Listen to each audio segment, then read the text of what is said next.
Money triples itself at 8% per annum over certain time. அதாவது ஒரு குறிப்பிட்ட வருஷத்தில் ஒரு குறிப்பிட்ட அசல் வந்து 8% வட்டி வீதத்தில் 3 மடங்கு ஆச்சு அப்படின்னா அது எத்தனை வருடங்கள் அப்படி நடந்திருக்கும்னு கேட்டிருக்காங்க.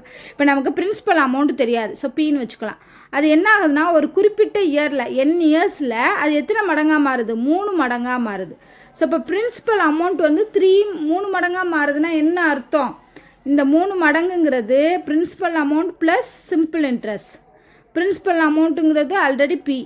அப்போ 3Pலேருந்து பியை கழிச்சோம்னா மிச்சம் இருக்குது என்னது? Simple interest. அப்போ சிம்பிள் இன்ட்ரெஸ்ட் என்ன வரும்?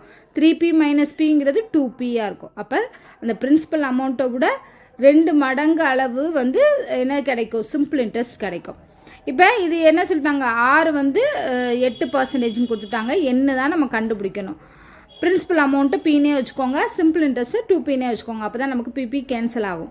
ஸோ இப்போ ஃபார்முலா என்ன? Simple interest is equal to PNR divided by 100. அதே ஃபார்முலாவில் போட்டோன்னா இப்போ சிம்பிள் இன்ட்ரெஸ்ட் என்ன கண்டுபிடிச்சிருக்கோம்? 2Pன்னு கண்டுபிடிச்சிருக்கோம். பிரின்சிபல் அமௌண்ட்டு அதே தான், என்ன தான் கண்டுபிடிக்கணும்? 6ங்கிறது 8%. So 8 divided by 100.